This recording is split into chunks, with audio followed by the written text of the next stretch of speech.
En construisant votre autoroute fibre, la magie est dans le passif. Salut les technophiles, retour sur Fast Cabling. Ce n'est donc pas un campus technologique classique, mais un pôle de recherche autonome, vivant et dynamique. Mais il y a seulement quelques mois, l'équipe ici menait une bataille cachée. Leur connexion Wi-Fi était mise à mal par des dizaines de capteurs environnementaux et des drones de livraison, ce qui provoquait des pics de latence et épuisait l'énergie. Les interférences électromagnétiques du labo causaient des coupures. Ils avaient donc besoin d'un réseau qui soit aussi fiable, privé et performant que leurs recherches. Et leur rêve est un écosystème numérique privé.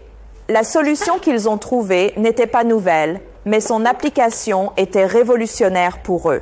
Un réseau optique passif privé, ou vous pouvez l'appeler pont. Oubliez tout ce que vous savez sur le pont de votre fournisseur d'accès. Nous ne parlons pas du réseau de collecte du FAI. Nous parlons de construire votre autoroute fibre. Et la magie est dans le passif. Entre le cerveau central, l'OLT et les unités terminales, les ONU, il n'y a pas d'électronique active, juste du silence, du faisable, de la fibre et des switches passifs. Cela signifie une fiabilité incroyable, presque zéro consommation sur le terrain, et un réseau invisible à l'extérieur. Alors, construisons-en un. Pour notre campus, il nous fallait 3 composants clés.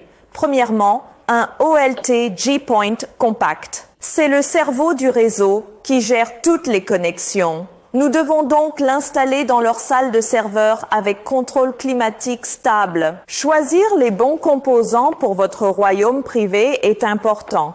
Pensez à choisir les rôles pour une pièce. Votre OLT est l'acteur principal, il doit donc être assez puissant pour gérer toutes les conversations. Et pour un réseau privé, un seul port solide comme celui que nous utilisons ici est souvent idéal. L'essentiel est de s'assurer qu'il utilise le bon protocole pont, comme le GPON, et qu'il dispose des fonctionnalités de gestion souhaitées pour cet écosystème isolé. Ensuite, les traducteurs, les ONU.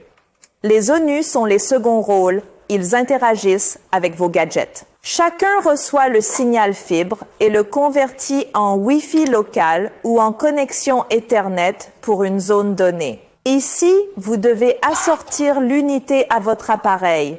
Votre réseau de capteurs a-t-il besoin de plusieurs ports Ethernet? Ou votre zone de drone a-t-elle besoin d'une bulle Wi-Fi rapide locale? Choisir la bonne interface ONU, comme le modèle Wi-Fi double bande pour le labo, garantit une performance fluide pour chaque appareil de votre réseau. Et enfin, le répartiteur silencieux, un répartiteur de fibres PLC. Le splitter est le metteur en scène.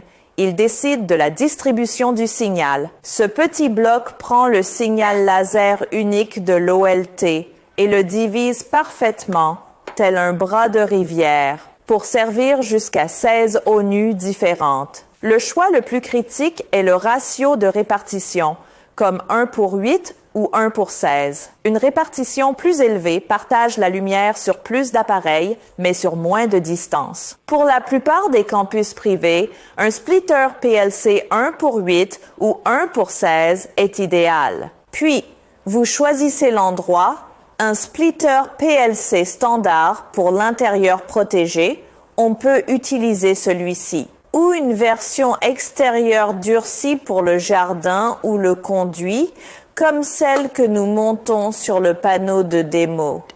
L'installation est une histoire de planification élégante. Étape 1, cartographier votre royaume. Nous utilisons ce câble de fibre optique monomode à 2 brins pour les longues distances et nous le connectons de notre hub central à notre point stratégique. Nous avons 2 brins. Utilisons-en juste un. Connectons-le à un connecteur ici. Et nous pouvons l'insérer directement dans le port pont. Maintenant, connectons le câble Ethernet à notre source Internet et nous ferons passer ce câble de fibre optique jusqu'à notre répartiteur PLC. C'est là que se trouve le répartiteur. Maintenant, pour cette échelle, un rapport de répartition de 1 à 8 offre l'équilibre parfait entre portée et densité de connexion. Nous avons 2 brins. Connectons-les tous les deux. Nous avons une liaison fibre vers 8 répartiteurs. Nous allons utiliser un cordon patch fibre pour nous connecter à un des ports PON. Nous utilisons un câble fibre optique préfabriqué. Assurez-vous que les courbes douces sont la clé et gardez ce rayon au-dessus de 30 mm et le signal reste fort sur plus d'1 kilomètre facilement. Depuis le répartiteur, des fibres individuelles se déploient vers l'emplacement de chaque eau nue. Encore une fois, connectez-le directement à notre port PON en utilisant notre cordon patch fibre. Et maintenant, tout est prêt. Dernière étape, mettons sous tension notre eau nue. C'est parti! La configuration est simple, il suffit de définir des identifiants correspondants et pour plus de segmentation, vous pouvez même configurer des VLAN directement au niveau de l'OLT et ensuite ça fonctionne tout simplement. La transformation fut profonde.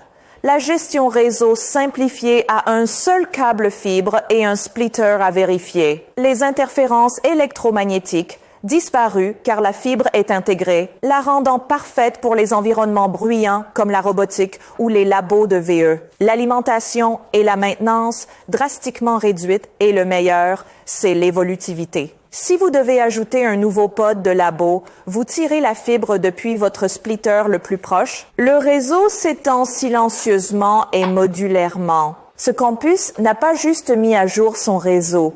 Il a construit un système autonome privé. C'est un témoignage de la façon dont repenser la technologie fondamentale, comme adapter le pont à votre propre usage privé, peut débloquer une indépendance, fiabilité et évolutivité réelle. Quel projet cela pourrait transformer pour vous?